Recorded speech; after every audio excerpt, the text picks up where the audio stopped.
देखिए भाई, last session में हम लोगों ने डिस्कशन किया कि कैसे, मतलब बेसिकली थ्रो कीवर्ड का क्या यूज होता है और थ्रोज कीवर्ड का क्या यूज होता है। आगे ये सारा चीज पढ़ाने से पहले या थ्रोज के बारे में आगे चीज समझाने से पहले सबसे पहले मैं आपको ये बताना चाहता हूँ कि ये चेक्ड और अनचेक्ड एक्सेप्शन क्या होती है, इनमें क्या अंतर होता है। ठीक है, checked exception versus unchecked exception, ये क्या होती है। ठीक है, तो चलो मैं तो बाद में बताता हूँ, पहले मैं प्रीतम से जानना चाहता हूँ कि आप प्रीतम, आप क्या जानते हो चेक्ड और अनचेक्ड एक्सेप्शन के बारे में। Suppose you are in front of interviewer और interviewer asking question to you. ठीक है, प्रीतम से भी बाद में पूछूंगा, पहले मैं दीपक से पूछना चाहता हूँ। दीपक बताएंगे चेक्ड और अनचेक्ड एक्सेप्शन में क्या अंतर होता है, और आप इंटरव्यूअर के सामने बैठे हो, कैसे समझाओ, बताइए दीपक।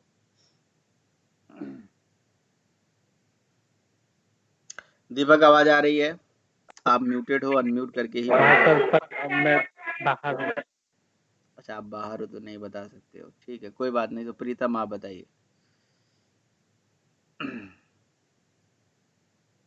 प्रीतम। Check sir check checked exception basically ये होता है सर, जो वो एक्सेप्शन होता है जो कंपाइल्ड टाइम पे चेक कर लिया जाता है। सर जो अनचेक्ड एक्सेप्शन जो होता है वो सर रन टाइम पे चेक होता है सर। बस ओके, नहीं पता। बस नहीं बताया। तो चेक्ड एक्सेप्शन कंपाइल टाइम पे क्यों चेक होता है, आखिर उसका क्या कहानी होती है, और अनचेक्ड जो रन टाइम पे चेक होता है उसकी क्या कहानी होती है, वो बताइए जरा डिटेल में। हम्म,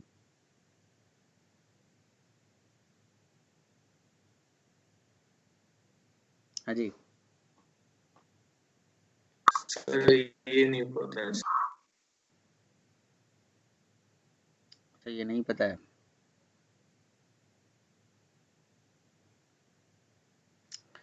checked versus unchecked, checked exception क्या होती है, अनचेक्ड एक्सेप्शन क्या होती है।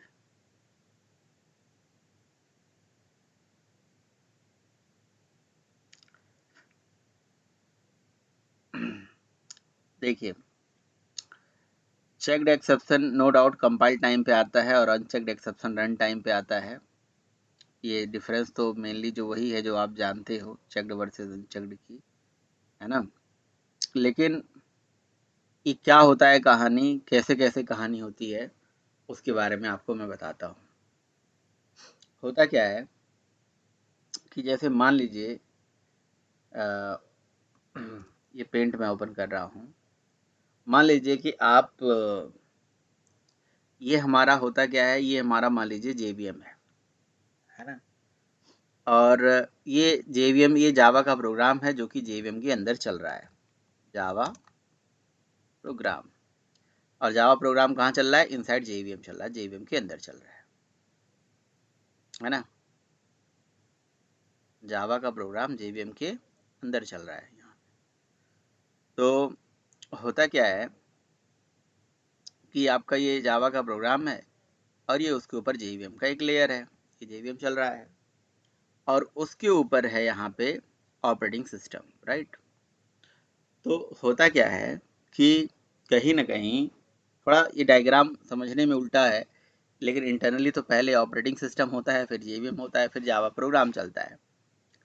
ठीक है, देखिए होता क्या है कि जब जावा का प्रोग्राम जेवीएम की बाउंड्री के अंदर चलता है तो जावा के प्रोग्राम में क्या क्या प्रॉब्लम आ सकती है, क्या क्या दिक्कत आ सकती है, ये जेवीएम को पता होता है। समझिएगा ध्यान से, जब जावा का प्रोग्राम जेवीएम की बाउंड्री के अंदर चलता है ना, तो जेवीएम की बाउंड्री के अंदर जब चलता है तो आपके जेवीएम को ये पता होता है कि जावा के प्रोग्राम में क्या प्रॉब्लम आ सकती है। समझ रहे हो? तो जावा के प्रोग्राम में क्या प्रॉब्लम आ सकती है ये उनको पहले से पता होता है, भैया ये प्रॉब्लम आ सकती है, ये दिक्कत आ सकती है, वट एवर। तो होता ये है कि जब जावा का प्रोग्राम जेवीएम की बाउंड्री के अंदर से चलता है तो जेवीएम कहता है कि ना, आपकी जावा के प्रोग्राम में जो जो प्रॉब्लम आएगी उस प्रॉब्लम को आपको चेक करने की जरूरत नहीं है। तो उसके लिए उसने कह दिया अनचेक्ड, अनचेक्ड का मतलब आपको चेक करने की जरूरत नहीं है, उसकी जिम्मेदारी आपको लेने की जरूरत नहीं है। तो आप ऐसे समझ सकते हो कि जब जावा का प्रोग्राम जेवीएम की बाउंड्री के अंदर ही चलता है, वो बाउंड्री के बाहर नहीं जाता, तो जेवीएम में जो भी प्रोग्राम में जो भी प्रॉब्लम आती है उसकी सारी जिम्मेदारी जेवीएम के पास है। तो जेवीएम उसे कंट्रोल करता है, जेवीएम उसे हैंडल करता है ना। लेकिन जब जावा का प्रोग्राम जेवीएम की बाउंड्री के बाहर जाता है तो जेवीएम अपना हाथ खड़ा कर लेता है भाई। वो कहता है कि प्रोग्राम में क्या प्रॉब्लम आ सकती है, क्या नहीं आ सकती है, इसके बारे में हमें इंफॉर्मेशन नहीं है।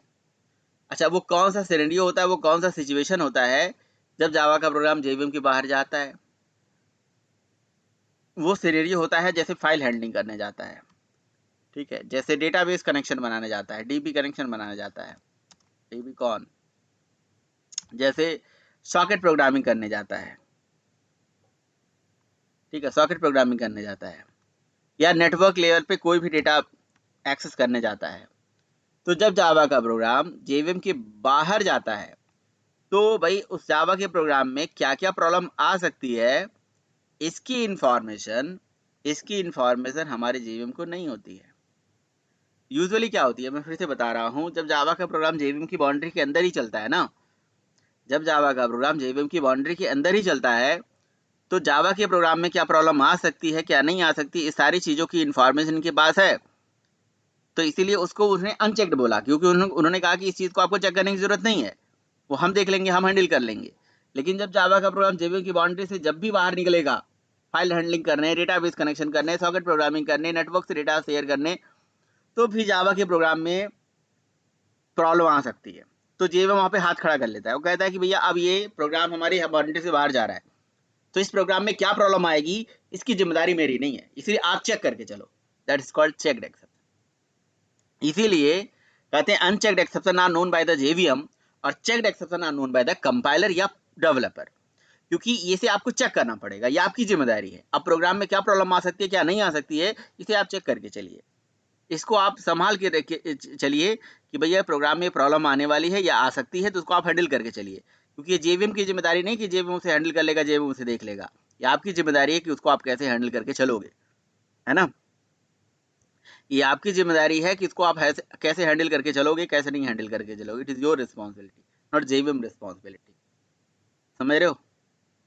यूजुअली जावा का प्रोग्राम जब जेवीएम की बाउंड्री के अंदर ही चलेगा तो उसमें क्या प्रॉब्लम आएगी, क्या नहीं आएगी, ये चीज तो वो हैंडल कर लेते हैं। मतलब जब जेवीएम की बाउंड्री के अंदर से ही चल रहा है तो सब कुछ उनको समझ में आ रहा है कि प्रॉब्लम क्या आ सकती है, क्या नहीं आ सकती है, इसीलिए उनको अनचेक्ड बोला, इसलिए कहते हैं unchecked exception on by the JVM. और जब जेवीएम के प्रोग्राम के बाहर जाएगा, जेवीएम के बाहर जब प्रोग्राम जाएगा नेटवर्क एक्सेस करने, सॉकेट कनेक्शन करने, डेटाबेस कनेक्शन करने, फाइल हैंडलिंग करने, तो वहां पे क्या प्रॉब्लम आ सकती है, ये जेवीएम ने अपना हाथ खड़ा कर लिया, वो जिम्मेदारी कंपाइलर को दे दिया, कंपाइलर प्रोग्रामर को दे दिया कि भाई इस पर्टिकुलर प्रोग्राम में क्या प्रॉब्लम आएगी उसको आप हैंडल करके चलो। और एक्चुअली एक्सेप्शन हैंडलिंग इन्हीं चीजों के लिए बनाया गया है, ये चेक्ड एक्सेप्शन को हैंडल करने के लिए बनाया गया है, और इसी एक्सेप्शन को चेक्ड बोला गया, इसलिए checked exception our own by the compiler या डेवलपर। प्रोग्राम में चेक्ड एक्सेप्शन क्या क्या आ सकता है, क्या नहीं आ सकता है, वो आप देख के चलिए। Unchecked exception are known by the JVM and checked exception are known by the compiler.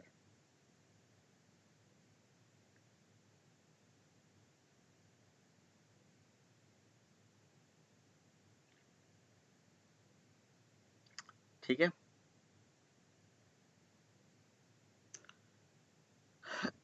तो ये चीज है। बताइए बात समझ में आई या नहीं आई? कोई कंफ्यूजन? सर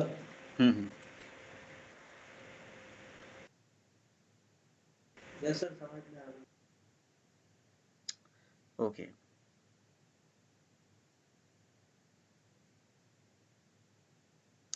तो देखिए होता ये है ना कि जब भी आप प्रोग्राम बनाएं, जब भी आप प्रोग्राम में लॉजिक लिखें, तो इस चीज का आप ध्यान रखें कि प्रोग्राम में क्या प्रॉब्लम आ सकती है, क्या नहीं आ सकती।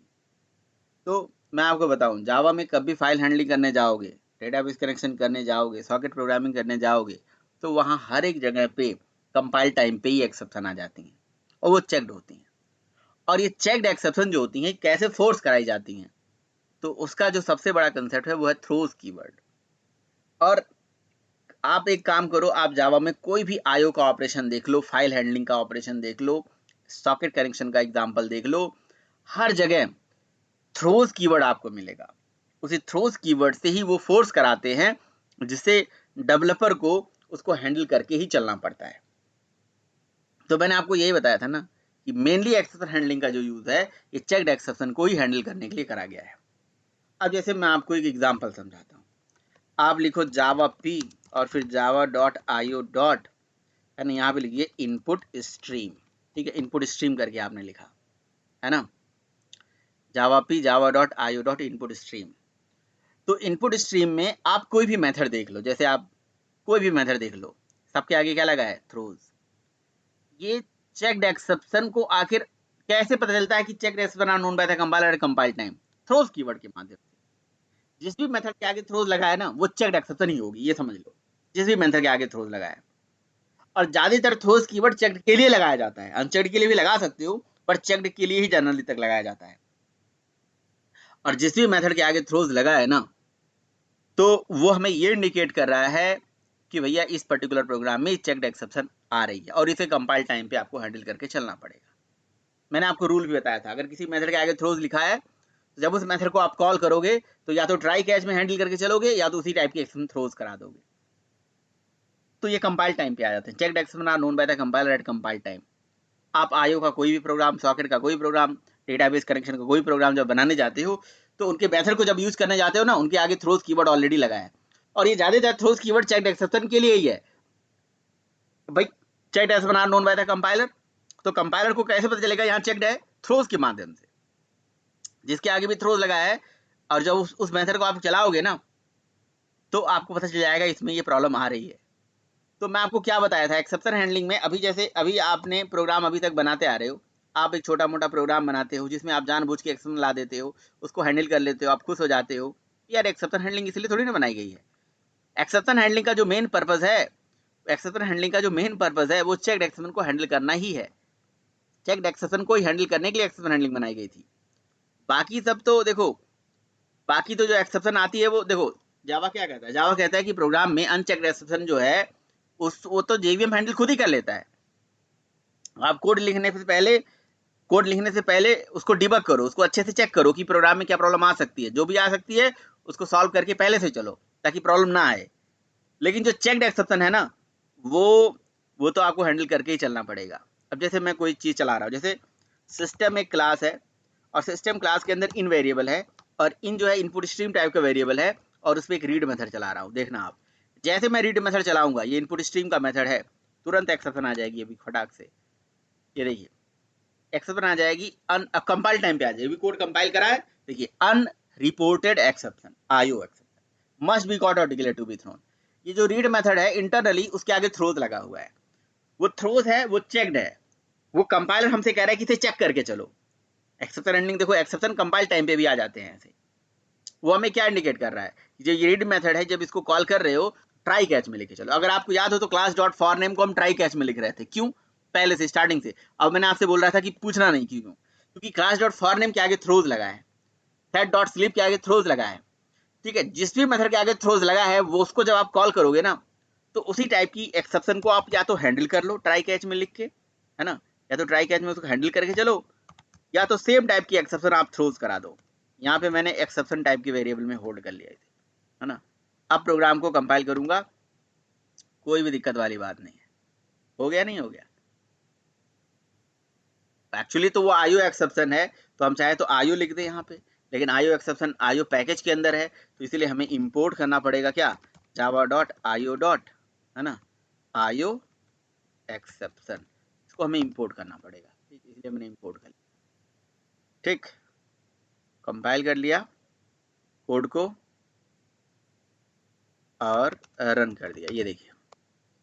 ठीक, तो ये पहला एस्पेक्ट है। जब किसी मेथड के आगे थ्रोज लगा हो ना, अब ये रीड मेथड क्या करता है? यूजर से इनपुट के लिए रीड करता है, तो ये वेट कर रहा है, देखो यूजर को इनपुट दे, और जो भी इनपुट आप दोगे एक वेरिएबल में होल्ड कर लेते हैं, इंट पी में होल्ड कर लेते हैं। ठीक है, ये देखिए कंपाइल किया, रन किया, तो जो भी मैं इनपुट दूंगा वो उस वेरिएबल में जाके स्टोर हो जाएगा। ठीक है, आप चाहो तो इसे प्रिंट कर लो ना, system dot out dot println. ठीक है, ये पी को मैंने प्रिंट कर लिया, कोड को कंपाइल कर लिया और रन कर दिया। ये देखिए मैंने 12 दे दिया, नहीं ए दे दिया, मान लो ए, तो हमारा 97 आ जाएगा। इस तरह से काम करना है, पहला एस्पेक्ट है। दूसरा एस्पेक्ट ये है, आप अगर ट्राई कैच नहीं लिखना चाहते हो तो इसको आप कॉपी कर लीजिए और यहाँ पे मैं ग्रुप में से शेयर कर देता हूँ। अगर आप ट्राई कैच नहीं लिखना चाहते हो, अगर आप ट्राई कैच नहीं लिखना चाहते हो तो फिर क्या करोगे भाई? ट्राई कैच नहीं लिखना चाहते हो तो इसको क्या करो भाई, इसको हटा दीजिए, ट्राई कैच को हटा दीजिए और उसी टाइप की सेम एक्सेप्शन यहाँ पे थ्रोज करा दीजिए, THROWS थ्रोज, यहाँ पे लिख दीजिए IO एक्सेप्शन। ठीक है, और कोड को कंपाइल कर दीजिए और रन कर दीजिए। ठीक है, ये देखिए ये भी एक एस्पेक्ट है कि आप या तो उसी टाइप के एक्सेप्शन थ्रोज कर दो या हैंडल कर लो, दोनों ऑप्शन। ठीक है,